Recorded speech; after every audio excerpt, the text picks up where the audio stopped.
for a quick break and make a substitution where the man who has been injured would hopefully will be hopping into the game. All right, let's talk some athletic news as Nigerian women's discus thrower Chioma Onyekwere looks to make a huge impression at this weekend's NYC Grand Prix and Nigerian trials, which will hold from June 16 to 18 inside the main bowl of the Samuel Ogbomudia Stadium in Benin City, following a sterling outing at the 2024 USATF New York City Grand Prix last weekend. There, the 28-year-old threw a season's best of 61.35 meters at the Ikana Stadium to finish second behind Cuba's Yami Perez, who heaved 68.31 meters, while Jade Lally of Great Britain took the bronze with a throw of 59.30 meters. Onyekwere is one of the several foreign-based stars who have qualified for the Olympics but are mandated to participate in the Olympic trials by the Athletics Federation of Nigeria.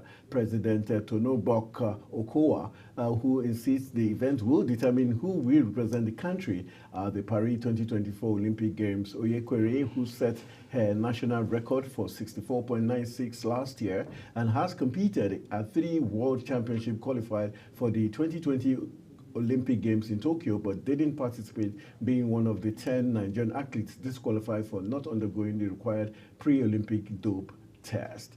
All right, so we've got Onyekwere. Are you confident Onyekwere is going to do us great?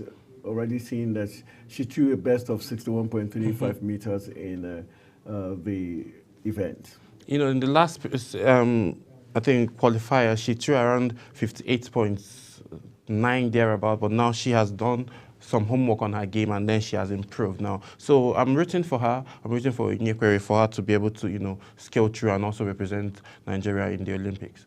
Okay, let's look at the policy of the Discus Federation or Nigerian Sporting Federation, where athletes have to come home to do the national trials, rather than say just because you're over there and because you're doing great, automatically represent Nigeria. How key is that for development of the different sports and also giving the local lads the chance to warm up with professionals and probably learn one or two things? Yeah. You know, I think it's very good because it's not a walk in the park. That's what the president is just trying to tell you. Because you're good and you're winning over there doesn't mean you have an automatic ticket to just go represent the country. We also have persons, so you just have to be a champion of Nigeria before you can go and represent Nigeria elsewhere. So come back home, come and perform that same miracle, that same level of performance you're giving abroad. Come do the same, come and conquer here.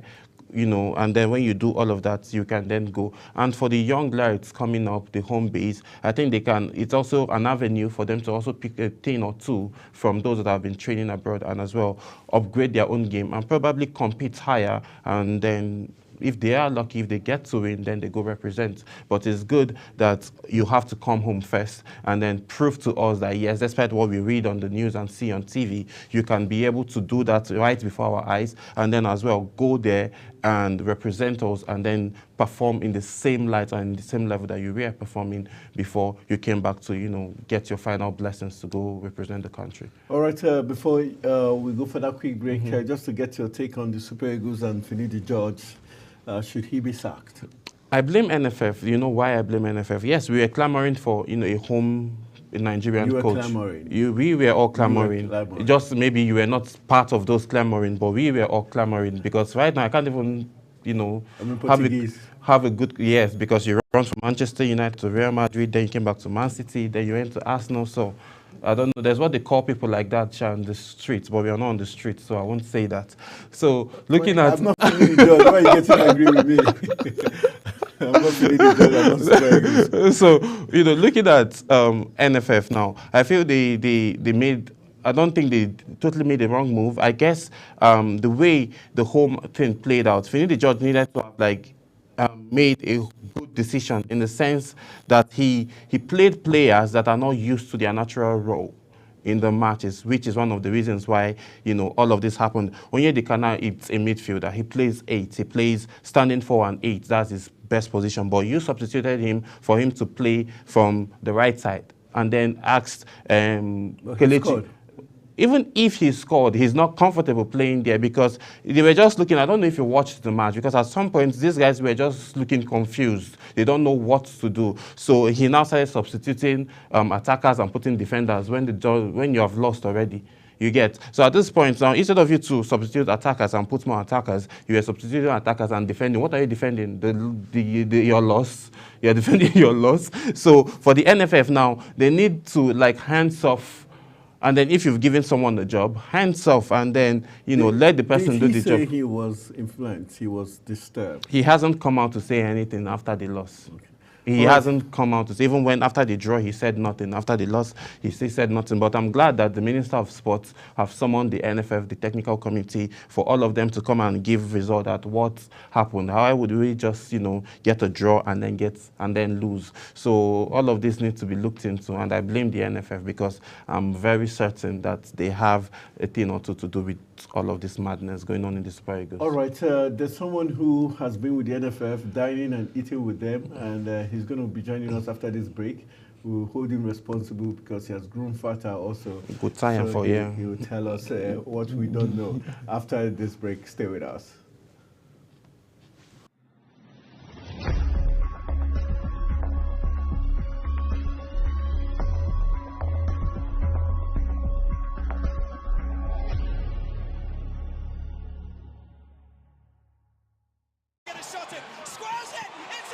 It's time for sports' biggest moments on global television. The headlines, scores, breaking news, and commentaries on sporty events. Talking with the biggest players, strikers, and about the slam dunks and goals, stunning saves, near misses, and upsets. Let's talk about the greatest home runs, comebacks, knockdowns, and victories. Talk sports with the king of sports, Anthony Momadou. Weekdays, 10 a.m. Don't miss out.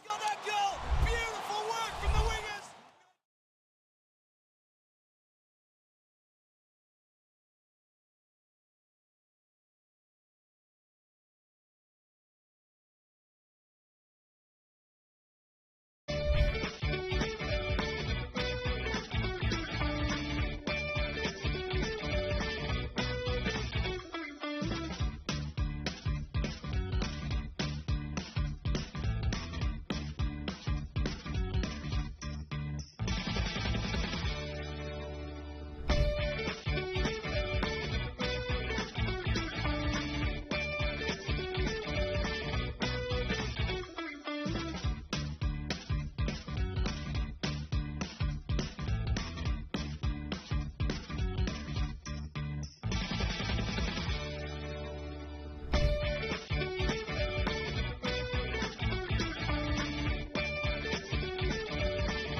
Welcome back. We're talking sport on Global Television, and the man who has been with the NFF, whining, is it eating and dining? Yeah.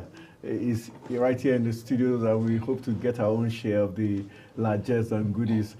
Dixon, oh boy, missing in action. Where have you now been? Well, you first told our audience that I was injured. Yes, that I've been nursing my ankle injuries. Now you say I'm dining with the NFF. No, you have to be consistent with each one. When you got well, you not started dining with the NFF instead of going back to training. All right, nice to have you back. Pleasure. Wishing you great success in all the exams you've been on. All the very best. Thank you. All right, while you were succeeding in writing great exams, our Super Eagles were faltering. How do you assess Finidi George? Is it that we didn't see the red flag when he couldn't win his first friendly matches? Or what do you think is wrong? Because this is the season where Nigerian players were at their best. Yes. As we look at 25 years of democracy and our sporting industry. But let's just start with the Super Eagles. Sure. It was sad, the fact that it was Benin, of all countries that Nigeria lost to. And who was coaching Benin? Gernot Rohr. It couldn't have been worse, you understand? And the manner in which it happened, beginning with Finidi's setup right from the first match against South Africa, it was faulty, and everyone queried, like, why? Then against Benin, he even did something strange. You started with Murphy. You had a certain Boniface on the bench. You left him there. You have an Ndidi that has shown that he's not as strong as he used to be, and you left him there. And Calvin Bassey, I don't know what happened. The 2 goals the South Africans scored and the equalizer of the Beninois were his fault, because I don't know. Look, there's something just wrong with the whole setup, and it's not just about Finidi. Like Sammy said, I blame the NFF. I blame the NFF for one reason. Agreed. They were compelled to pick a Nigerian coach because originally they wanted a foreign coach. But for some reasons, a section of the Nigerian press and Nigerians wanted an indigenous coach. Now, there was an Amonike, someone that has shown his mettle both with the Golden Eaglet, with Tanzania, and who basically was the favorite for everyone. But NFF went against the grain and brought Finidi George. We're not saying Finidi George was not right to pick him, but was this the right time for him to be coach of the Super Eagles? I don't think so. I don't think he has the temperament to handle the Super Eagles at this time. He's still learning his teeth. Remember, when Finidi came back from Spain, he first applied to be coach of the Golden Eaglets. Now, if he had started from there, built his philosophy, built up players, then you will say, okay, fine. But you took him straight to the Super Eagles. I think that was a very big error. Secondly, I feel Finidi has a problem with personalities in the Super Eagles. For goodness sake, how you say Troost Ekong was injured, but we saw him play in Uyo a few days before the match. You didn't even bring him close to the team to be with the team, which meant you basically sidelined him. That's what it meant. Taylor, for reasons best known to him, didn't show up. And you started against South Africa with Onwachu. I mean, it was just shocking. Absolutely shocking. And I'm not surprised now we are second to the last in the group. And sincerely, at this rate, I don't think Nigeria can qualify automatically for the World Cup. I'm even hearing right now that the NFF is considering sacking Finidi because it's too embarrassing. Like, if you could understand if there were teams like Egypt, Cameroon, or even Ghana in the group, yes. But not Rwanda, not Benin, not Lesotho, for crying out loud. We cannot even pick a win. Now Rwanda is stopping the group. South Africa, second, has 3 straight home games. Even if Nigeria wins 4 games on the trot, we're already behind. We are, as it is now, we cannot drop any game. And as usual, we have to bring out our calculators and hope that one team does a favor for us. At this rate, I feel Nigeria might just finish runner-up. I don't think they can pick the top spot. And we have 8 months to the match against Rwanda. If you ask me, I think Finidi should go. I'm being blunt. He should go. All right, let's look at, in terms of Finidi going now, who will be the right person? Would the NFF will be humble enough to eat the humble pie and bring back Emmanuel Amuneke? And also, we noticed that Daniel Omokachi said his contract wasn't worth it. That was why he refused. Yes. do we need Daniel Amokachi back in the Super Eagles? Do we need Emmanuel Amunike back into the Super Eagles? Personally, I think at this time, the USA 94 team should step aside from the Super Eagles. There's too much toxicity already on ground. We are made to understand that Amokachi and many of the Super Eagles mates had already agreed that they wanted Amunike. So with Finidi being picked by the NFF, there was already a divide. And you don't want to further poison the atmosphere. I think Nigeria should go for a foreign coach. Look, let me make this thing very clear. You saw what happened in Cameroon. The sports minister insisted, in spite of Eto's resistance, that a foreign coach would come. Bruce. And not just a foreign coach, but someone that had a track record. And you can see the turnaround for Cameroon. Their home match against Cape Verde, 4-1. Then against Angola, picked up a credible 1-0 draw. Now Cameroon is stopping his group with 7 points. They are on course to going to the World Cup because the sports minister insisted in appointing a proven coach. Now, it doesn't have to be a world-class known coach. There are many coaches in Europe, competent ones that if you give them the opportunity, they will do well. We have 8 months between now and March. Let Finidi step aside. Let's get a foreign coach. Let him get most of those players that Pesero used for AFCON. Settle the issue of a playmaker in the middle. Get Osimhen firing and let's go and actually dominate. Because I agree, okay, against South Africa, the second half, Nigeria seemed to play much better. But the personnel involved, you needed to win that game against South Africa. You were chasing the game. We had an equalizer. Bashiru, he didn't even play the second match. Was he injured? There's no information. And I have a problem with Finidi's communication. He doesn't seem to be able to communicate properly, both with the media and with the football-loving public about his plans and what he wants. He seems to be too defensive. And I feel like he seems to have a problem with players that have assertive character. And that could explain why a Boniface had to be benched up until the middle of the second half against Benin Republic. You understand what I'm saying? Iheanacho, they're already having problems with him. He's already having problems with the player. You can see that to a large extent, the players are not comfortable with Finidi. We must say the truth. They are not comfortable. Their body language shows they are just playing for playing sake. That willingness to go the extra mile you saw that they gave Pesero when he was coach is glaringly missing. They are just doing the job because I'm playing for Nigeria. Albeit the Beninois, they played a fast one on us. They played our old anthem to destabilize the boys. Fine. But yeah, let's go there. Was that a stability? Of course, it was deliberate. But wasn't it foolhardy of the NFF, the country as a whole, to not know that was going to play out? And wouldn't it be better if we had listened and played along with the national? It is still our national anthem. Well, that doesn't make it non-Nigerian. By law, it doesn't make it a scene. By law, it's no longer our anthem, and so it's an insult actually.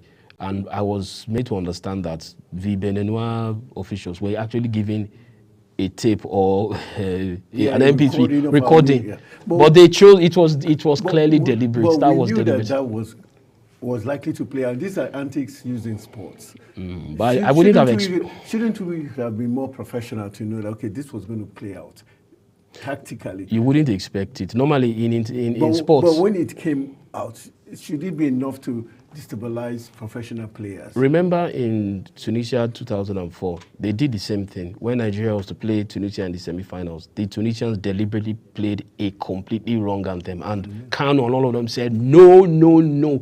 They refused. They were very angry. And when the second half, before they resumed the second half, they had to play that anthem. You don't do that. I think FIFA should actually penalize Benin. There was no reason. Even if you want to win a game, that's too low to be using anthem to see if you can. Come on. But the fact is, the Beninois, they did the job on the pitch. They responded when they went a goal down, and we did not. We retreated. They took over the midfield, and they were running rings around the Nigerian side. And Gernot Rohr has been looking. Was Finidi George intimidated by Gernot Rohr? Was that why he got it all mixed up in that game? Look, it's not just that whole game. Right from the game against South Africa, you needed to win. You cannot start a match you need goals with Onwachu. It just doesn't make sense. That alone has already set you up for failure. Because throughout these qualifiers, we have always gone behind. And of course, the South Africans, look at how Mwene danced around our defense. Calvin has really embarrassed. He has really been, I don't know, he has been disappointing. Some have asked, why would you bring in Tanimu at this time? Funny enough, Tanimu has not done badly. For someone who was playing in the local league a few months ago, who just went to Tanzania, I think he has done good. But personally, Finidi experimented too much at this stage. There are some risks you don't take in a bid to, no, you don't do that. It's like he wanted to build a team in his own image immediately. You don't do that. He could have at least seen out these 2 games, win against South Africa, and definitely would have beaten the Benin side. They are beatable. We just lost our shape. And, I mean, look, second half, when Nigeria was chasing the game, you took out Iwobi from the midfield. Whereas you could have pushed him higher. Bring in, make Onyedika sit at the back, let him sit like a turtle, then move in the forward a little bit, or bring in Alassane, who has that energy to play in that middle, Yusuf. Then it will be goes forward to be like a supporting striker, spraying passes. He didn't do that. Then eventually he now brought in Boniface to pair with Onwachu. Yes, there was a sense of urgency, but it was too late. The damage had been done. Then also, a day before the match, Genotro went to meet our players, and our players, because they know him, they were all happy to see him. But of course, the man was playing mind games. He has not forgiven Nigeria for being sacked, and he desperately wanted a revenge, and he got it. Now, he's talking about carrying the Cheetahs of Benin to the World Cup, while Nigeria is on the verge of not only missing out, but sitting at home, watching the World Cup where we're having 48 teams, and we will not be there. Would that be the end of Finidi's career if, peradventure, we don't go to the World Cup and he gets sacked? It won't be the end, but for the Super Eagles, he will have to stay away for some time. He needs to cut his teeth. Look, I'm not saying he's a bad coach, but the timing of the appointment of Finidi and the circumstance we found ourselves, had we, for instance, if we had won our first game against Lesotho and we played a draw against Zimbabwe the second match, and we're going to play South Africa, the pressure wouldn't have been much. But for that kind of game, you needed outright wins. We did not get it at all. So for me, Finidi will come back definitely, but for now, personally, I would say NFF should get a more experienced coach. If it's the issue of money, because we hear, they cannot pay. How is Cameroon able to get good coaches? Where are they getting the money from? Let us find out the template they are using. Countries like Morocco, Ivory Coast, other countries, they bring experienced coaches. We've got a contract with Adidas. They can foot some of the bill.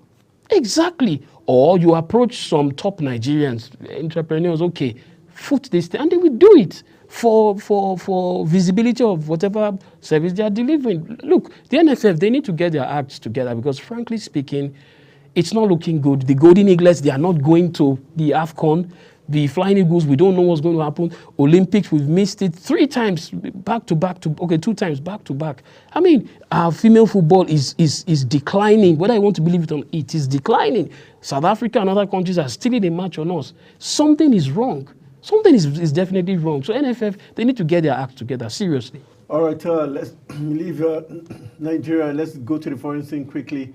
Before we return, because of the want of time, let's quickly look at what's happening in Europe, where Erik ten Hag is staying at Manchester United, with the club abandoning their search for a new manager. The Premier League giants have thrown their weight behind the Dutchman and is discussing a new contract despite sounding out a potential candidate after the underwhelming season at Old Trafford, which saw his side finish 8th. Sources have disclosed that Ten Hag's case was strengthened by the club's shock FA Cup final victory over rival City.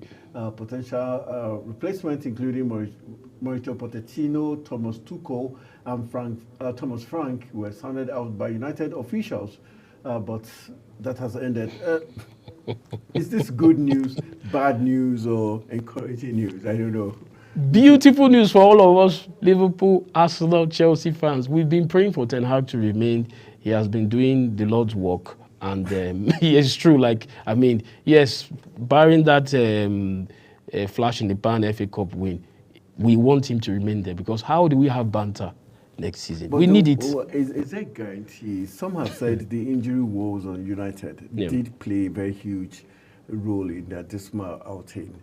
Because we also saw Chelsea suffer such. Then when Chelsea players came back, we saw the resurgence. Yes. The truth is, for Manchester United, the problems are deeper.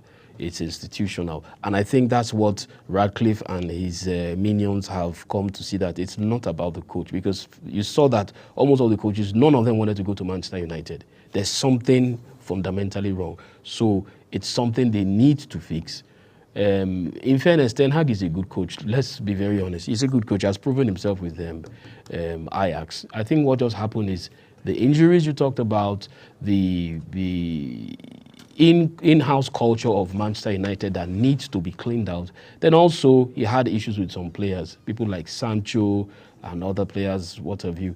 So he would definitely, he will put in a better performance next season. But will there be pressure on Ten Hag to deliver next season? Of course, there will be pressure, because even if they don't win the Premier League next season or the FA Cup, at least if they finish amongst the top 4, they want to go to the Champions League. That's where the money is.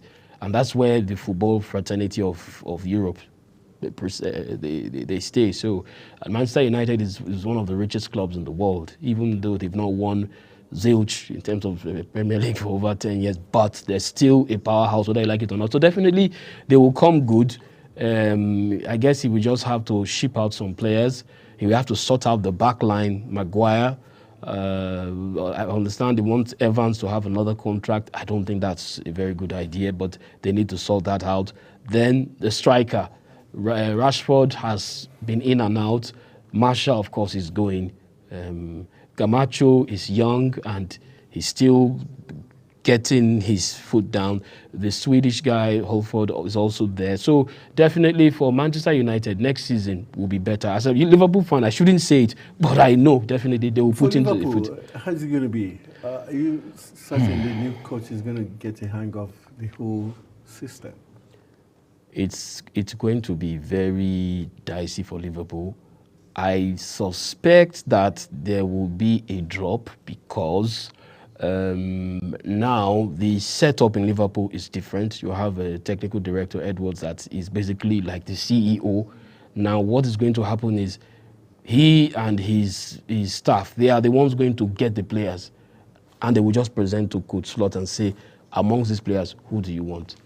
Now, I don't know if Slot will be too comfortable with that after some time. He's Dutch. I know Dutch people are very, very blunt. What I mean blunt is when things are not going their way, when they don't have their way, they say it as it is. And if he's not comfortable, he can resign. So it's going to be very, very difficult to really say. The only thing that can happen is if he can, like I said some time ago, some players have to go. One of them is Mo Salah, and I'll tell you why. Mo Salah is 31. He's already on the decline. And the Saudis still want him. They are ready to give good money. If I'm a Liverpool board that is so desirous of being frugal, of saving money and wanting to reap as much as possible, why not cash in on Salah now for 70 or 80 million to the Saudis and get 2 or 3 players that are close to what he represents and build from there? Use that. Then the following season, you can now begin to, because at the end of next season, Guardiola is not likely going to be there, so the field will open up. But for this coming season, I think what Liverpool will want is a respectable finish in the Premier League, at least the top 4, have a decent outing, go as far as they can in the Champions League, maybe get 1 or 2 cup trophies, FA Cup or Carabao, if they can. Then from there, we can tell. But definitely, 1 year may not be enough to prove, but if results go bad, what I mean is if they go very, very bad, it will be trouble. But the Liverpool fan base is a patient one. Klopp, before he left, Jurgen Klopp, he told them, give Slot the same support you gave me. Give him even more. And Liverpool fans are loyal. They will do that. So maybe this season, we may just use it as a dress rehearsal. That's all. All right, let's wrap up the program with this talk about Cristiano Ronaldo rolling back the years after producing a stunning brace against Ireland in Portugal's final Euro 2024 warm-up clash on Tuesday night. Let's look at Ronaldo. He shows he still got it. Come on, it's Ireland we're talking about. It's Ireland. Ireland is just an upgrade from Andorra and Lithuania. No, let's not do this. Come on. Scoring against any team, you have to be good. Why would he not score against Ireland? Ireland, they are in tatters right now. They are being coached by John O'Shea, a former Manchester United defender, who is even a caretaker manager. They're still in the infant stage of finding their feet. Why would he not bang in goals? We want to see him do this against Spain, against Germany, the perennial Germany, against Italy, not Andorra, Lithuania, and Estonia. But the fact that he's in the Portuguese team to Euros, that is all. Does it count for much? Let me tell you the truth. For most Portuguese fans, if you ask them, they are done with Ronaldo. But Martinez, for whatever reason, is insisting that he must play. Good, he's banging in goals, but where? Saudi Arabia. Why would you not? Okay, picture even Igalo up until recently. He was tearing the nets of Saudi Arabia. But maybe he's not being celebrated because he's a Nigerian or he's black. But the fact is, why would Ronaldo not score against Ireland? Of course he will score. And we know the target he wants to get is 900 goals. It's just about goals. Look, when push comes to shove, when the real Euro starts, you're not going to, they won't allow him tap-ins like that. Come on, it's a friendly. You understand what I'm saying? No, I'm not, no disrespect to him, but I really think he should have stepped aside from the national team. But you see, he's being urged on by his fan base, and this ego of, if Messi is still there, I want to be there. That thing keeps pushing him. You have proved your mettle. We know what you're all about. Portugal is not going to win the Euros. That one I am 100% sure. Why are you certain? If you watch that match, the match before this against Croatia, they were completely taken to the cleaners. And Croatia is an old team. Mind you, Croatia, that team, they're on their way out. The Modric's, their song. So like I'm saying, when Portugal meets serious teams, not Northern Ireland or Andorra or Lithuania or Faroe Island, Ronaldo will definitely score a hat-trick. But look, when the push comes to shove, the Euros is starting in 6 days' time. We will see. All right, so that's how we're going to call it a wrap on today's edition. Always a pleasure having Mazzino in the studio. You never want to end because he talks sports with so much passion and precision. Thank you very much. My great pleasure. On a very special day, nice to have you join us on Talk Sport. And happy Democracy Day to all Nigerians. All right, so that's how we call it a wrap on today's edition of the program Talk Sport. Thank you for being part of the program. Let's do this again tomorrow. Good morning.